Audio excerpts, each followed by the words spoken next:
Reciban todos un cordial saludo, bienvenidos a nuestro curso de álgebra lineal. Yo, Luis Daniel Mesa, los estaré acompañando a través del desarrollo del mismo.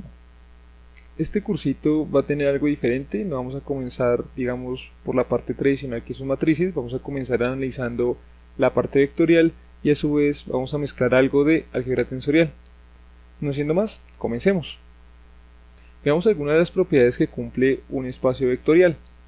En el momento no las vamos a usar específicamente, vamos a esperar a que desarrolle un poquitico más el curso para tener, digamos, más posibilidades de encontrar espacios vectoriales y compararlos, a ver si son o no son, pero en general lo que llamaremos vectores tendrá que cumplir estas normas o estos requisitos. Los vectores no tienen que ser exactamente flechas orientadas como algunos de ustedes puedan conocer, sino que puede ser cualquier otra cosa, como por ejemplo polinomios. Pero eso sí, se tienen que cumplir estas 8 propiedades. La primera es la conmutatividad ante la suma, eso digamos ya se conoce un poquitico la álgebra elemental. La segunda es la ley de cerradura, es decir que si tengo A y B que pertenecen a nuestro espacio, la suma también debe pertenecer al espacio. La tercera es la distributiva con producto por escalar que aparece aquí. La cuarta es asociativa con respecto a la suma. La quinta es la existencia de neutro aditivo.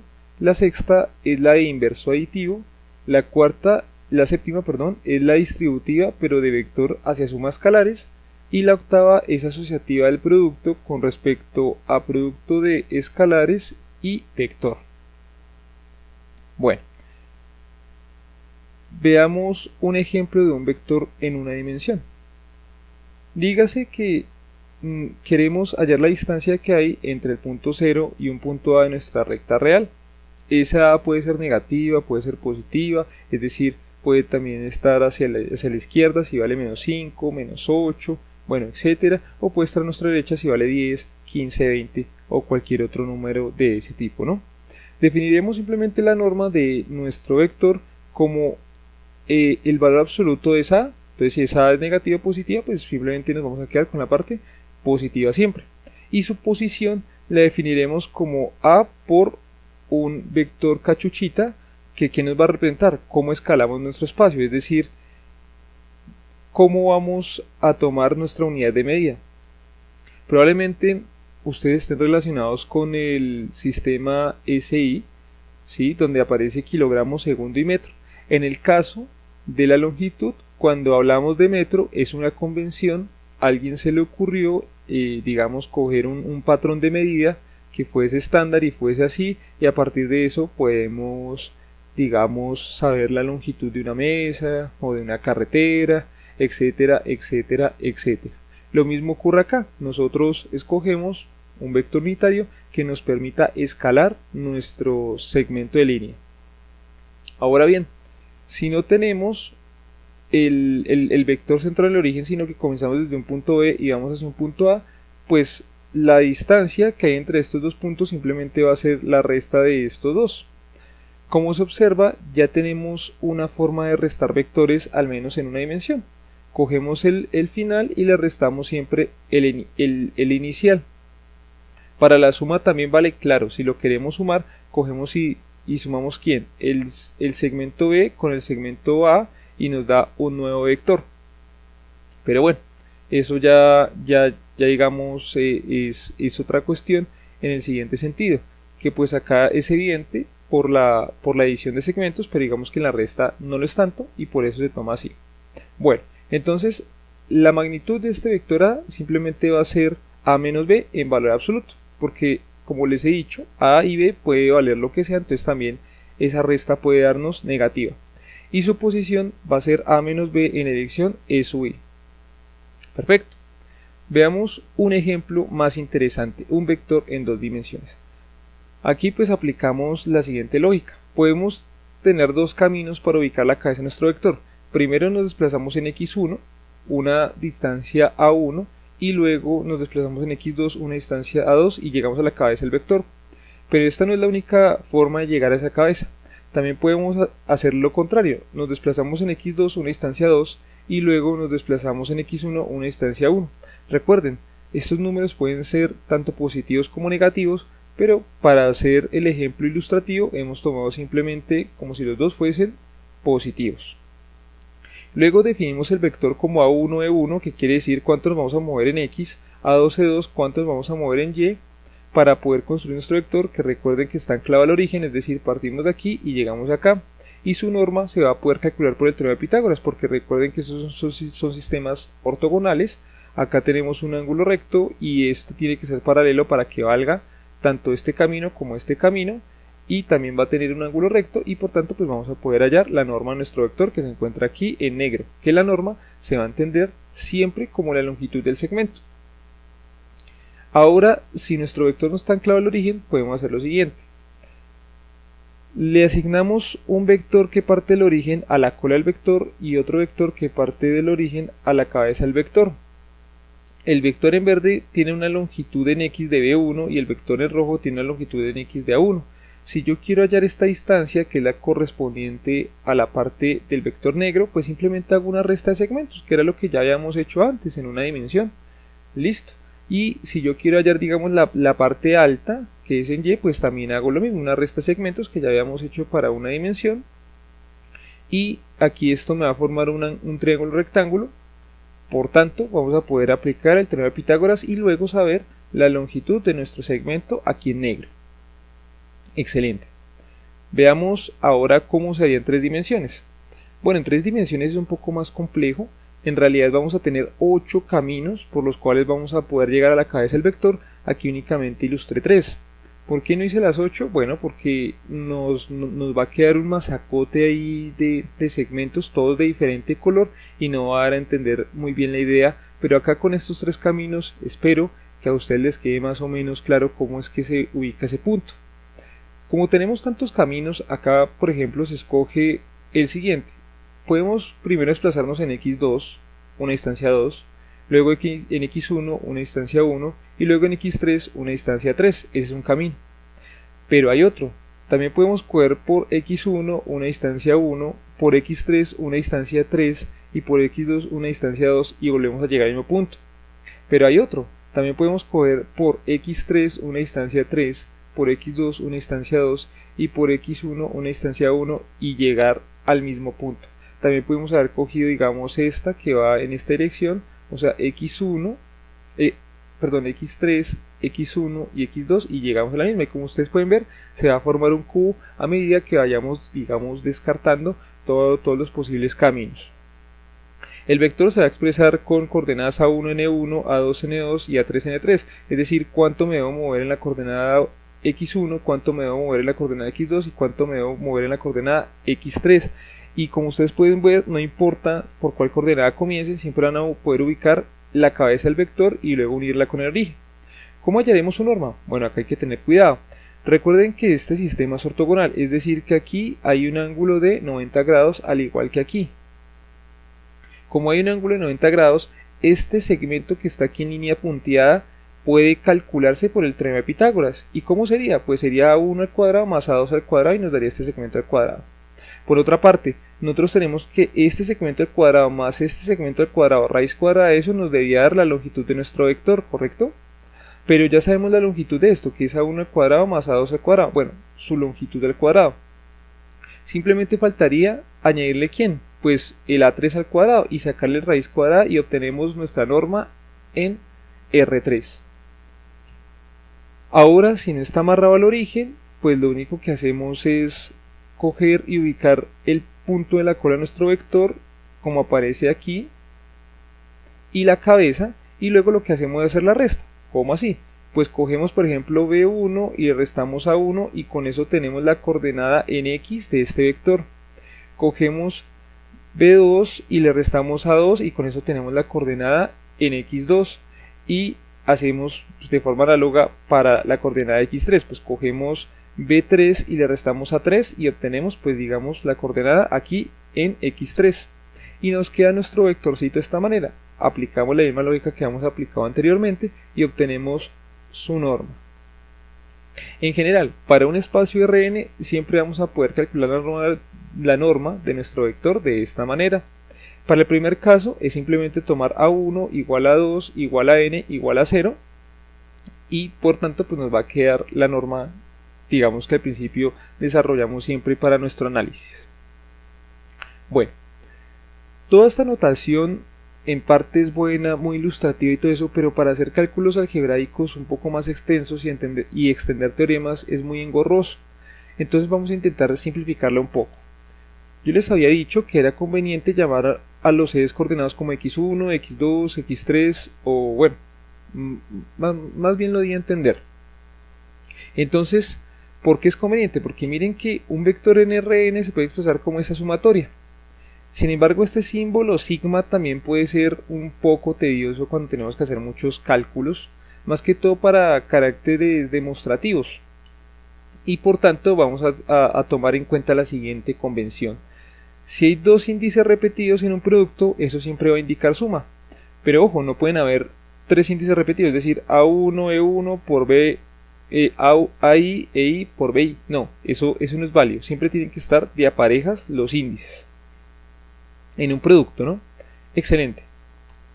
Ahora bien, definamos qué es un producto punto o un producto interno. Para nuestro caso, lo vamos a definir como el producto de las coordenadas respectivas de los vectores entre sí y su suma, es decir, A1 con B1 más A2 con B2 más A3 con B3 más tan AN con BN. Eso va a ser, digamos, nuestra convención. Y ahora lo que vamos a hacer es analizar la norma de un vector. Pues sabemos que la norma del vector, de acuerdo al teorema que desarrollamos antes, pues va a ser su coordenada sub i al cuadrado y suma de todo eso. Pero bueno, como pueden ver, esa sumatoria dentro de esa raíz queda un poco feo. Entonces vamos a reescribir este producto de esta manera. Y obsérvese que nos aparece nuestra convención de suma que ya habíamos enunciado, y a su vez también se parece mucho al producto interno, como ustedes pueden observar aquí. Como se parece muchísimo, podemos reescribir nuestra norma del vector A como raíz cuadrada de A sub i con A sub i, o la raíz cuadrada del producto interno de A con A. Excelente. El producto interno, ¿qué representa geométricamente? Bueno, eso no le habíamos dicho. En realidad ni siquiera habíamos dicho exactamente qué era. Al menos ahora sabemos que, según la ecuación 12, que podemos hallar la norma de un vector a partir del producto interno. Pero vamos a ver qué es lo que denota. Supongamos que tenemos dos vectores en el espacio, A y B, cuyas coordenadas son Rn, o sea, tenemos Rn coordenadas. ¿Qué ocurre aquí? Como tenemos Rn coordenadas, que aparecen acá, estos vectores, a pesar de que aquí se dan en un plano, ¿por qué? Porque dado uno de los postulados que conocemos, que tres puntos determinan un único plano que los contiene y aquí se arma un triángulo, eso no indica que estos vectores solamente tengan que tener coordenadas en dos dimensiones. No, el problema se puede reducir a dos dimensiones, pero esto sigue teniendo sus n coordenadas. Muy bien. Aquí, ¿por qué tenemos la resta? Pues por todo lo que hemos venido haciendo todo el tiempo, que si cojo el vector de la cola del vector y ello el vector de la cabeza del vector y luego hago la resta, pues obtengo mi vectorcito. Bueno, por eso aparece así. Supongamos que deseamos conocer el ángulo que se forma entre estos dos vectores, que es, digamos, la meta. Sabemos por el teorema del coseno que esto se debe cumplir. Esto ya lo tenemos. Por otra parte, sabemos que la resta entre estos dos vectores va a ser la coordenada b sub i menos a sub i por el vector unitario. Si sacamos la norma cuadrática nos va a quedar esto que aparece acá. Ahora, ¿qué procedemos a hacer? A multiplicar b sub i por b sub i, b sub i por menos a sub i por b sub i y menos a sub i por menos a sub i, dándonos un trinomio cuadrado perfecto, lo que nos termina dando esto que nos aparece aquí. Ahora obsérvese una cosa, ahí es la norma al cuadrado de A, BI es la norma al cuadrado de B, entonces estas dos cosas se simplifican y por tanto llegamos a esto que nos aparece aquí. Ahora podemos simplificar el menos 2 y al simplificarlo llegamos a una nueva expresión de nuestro producto interno y a su vez a una forma de hallar el ángulo que forman estos dos vectores. Observe una cosa, ¿qué pasaría si halláramos el coseno de 90 grados? Es decir, si estos dos vectores fueran perpendiculares. Pues que este lado de la igualdad nos daría 0. Y para que este lado de la igualdad nos dé 0 significa que esto debe ser 0. Entonces tenemos un teorema. Dos vectores son ortogonales entre sí si el producto interno es igual a 0. Listo. Ahí ya tenemos una definición de ortogonalidad que por supuesto lo vamos a poder extender a otros productos internos de acuerdo a los elementos que escogamos como vectores. Bien, ahora veamos otro problema. Supongamos que tenemos dos vectores en 3 dimensiones y queremos hallar uno que sea ortogonal a esos dos. A esta operación, para hallarlo, lo vamos a llamar producto vectorial. Pero bueno, por el momento simplemente propongamos su existencia de ese vector, al menos uno. Pueden haber muchos, pero al menos uno. Listo. Entonces tenemos nuestro vector A conocido, nuestro vector B conocido, nuestro vector C desconocido, pero sabemos que el vector C debe cumplir con esta propiedad. El producto interno debe ser igual a 0, al igual que aquí. ¿Por qué? Porque se supone son ortogonales y ya lo definimos por el teorema anterior. Listo. Armamos nuestro sistema de ecuaciones en forma explícita, donde vamos a tener 3 variables y 2 ecuaciones. Bueno, si despejamos C1 de la ecuación 21, o sea de aquí, llegamos a esto, y si lo reemplazamos en 22 llegamos a esto. Ahora lo que tenemos que organizar es la ecuación que nos aparece aquí, ¿correcto? Organizarla e igualarla a 0, ¿no? Porque aquí no está igualada a 0. Entonces, ¿cómo lo organizamos? Pues simplemente cogemos C2 y C2 lo factorizamos, C3 y C3 lo factorizamos y llegamos a esto que nos aparece aquí. Y ahora sí igualamos a 0. Bueno. Entonces, ya teniendo esto factorizado y toda la cuestión, podemos despejar ya sea C2 o C3. En este caso, pues se escoge despejar C2 y se llega a esto. Como ustedes observan, C2 es función de C3, es decir que podemos formar infinitos vectores que sean ortogonales a estos dos. Pero ¿cuál es, digamos, el asunto aquí? El asunto aquí es que a pesar de que podamos formar infinitos vectores, únicamente necesitamos de uno, solo de uno. Entonces, lo ideal sería que dependiese única y exclusivamente de las coordenadas de nuestro vector A y B. Para eso, cojamos C3 como si fuese igual a este denominador de aquí y añadiríamos C2 fácilmente. Ahora, si reemplazamos para hallar C1, llegamos a esto, operamos algebraicamente y llegamos finalmente a C1. Es decir, que nuestro vector C, que es ortogonal, lo vamos a poder calcular de esta manera. A esto es lo que vamos a denominar producto vectorial. Bien, para simplificar un poco la notación, vamos a proponer la siguiente función. Vamos a decir que esta función va a ser igual a 1 si la permutación de sus índices es par. Es decir, si yo por ejemplo no intercambio ninguno, eso lo voy a suponer como par. Si lo intercambio, digamos, dos veces, i con j e i con k, ahí hubo dos permutaciones, eso es par. Ahora, va a valer menos 1 si la permutación es impar. Por ejemplo, intercambiar i con j, solamente hacer eso. O intercambiar j con k. Listo. Entonces, el valor del mismo va a valer menos 1.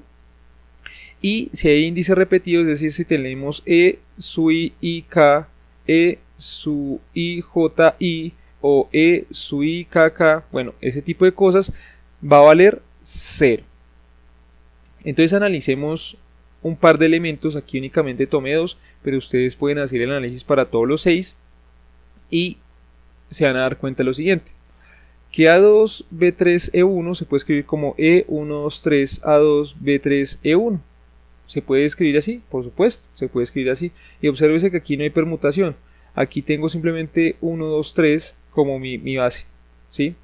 Ahora bien, si tengo menos A1 B3 E2 es como si tuviese E sub 2 1 3. Aquí ¿cuántas permutaciones hice? Pues cambié el 1 con el 2, es impar y por eso valdría el menos 1 y lo puedo escribir así. Entonces nuestro producto vectorial, que ahora se va a denotar como A por B, digámoslo así, va a ser igual a epsilon i jk a sub j b sub k e sub i.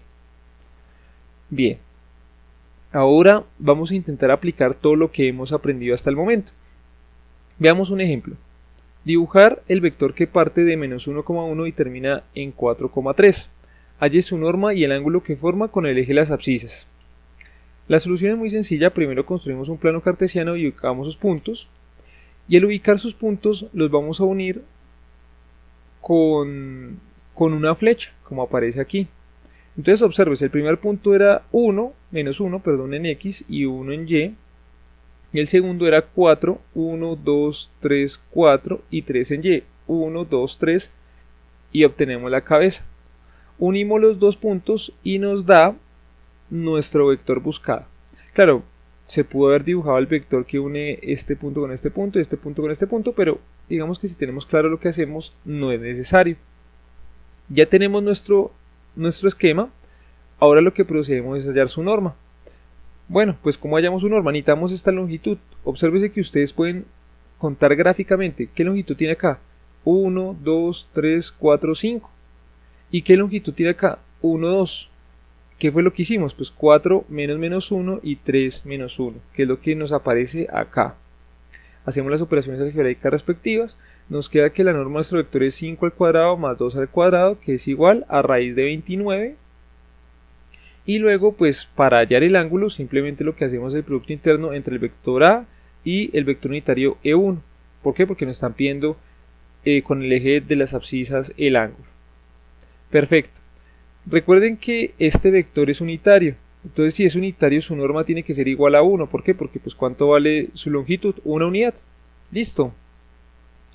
Ahora definimos A como este vectorcito, que quiere decir que tengo 5 unidades en X, 2 unidades en Y, o si se quiere más bien 5 unidades en X1, 2 unidades en X2, y luego pues al hacer el producto interno y dividirlo entre la norma de nuestro vector A, pues nos va a quedar esta relación y el ángulo es de aproximadamente 21,8. Veamos otro ejemplo. Calcular el producto vectorial entre A y el mismo. Bueno, pues hacemos nuestro producto vectorial con dos vectores cualquiera que ya lo teníamos por definición, y luego lo que hacemos es reemplazar B. Entonces reemplazamos B, nos da esto que aparece acá cuando son solamente A's, y luego hacemos la suma explícita, que es lo que nos aparece acá. Obsérvese que A2 por A3 es el mismo que A3 por A2, pero aquí tiene signo opuesto. Entonces, ¿qué pasa? Esta resta nos va a dar 0. Aquí ocurre algo similar, A1 por A3, A3 por A1, pues es lo mismo. ¿Por qué? Porque conmutan. Es decir, tengo A1 por A3, lo mismo que tener A3 por A1. Entonces, como tienen signo contrario, también se simplifican, al igual que este pedacito de aquí. Luego, el producto vectorial entre un vector y el mismo nos da 0, lo cual en parte era posible esperarlo, puesto que cómo vamos a construir un vector ortogonal con solo ese vector en el espacio. Sería algo bastante difícil. Bueno, no siendo más, les agradezco la atención prestada, espero que este video les sea de gran utilidad y agrado. Nos vemos en una próxima ocasión. Como siempre, aquí les dejamos la bibliografía para que puedan consultar los temas aquí tratados. Muchas gracias y hasta una próxima.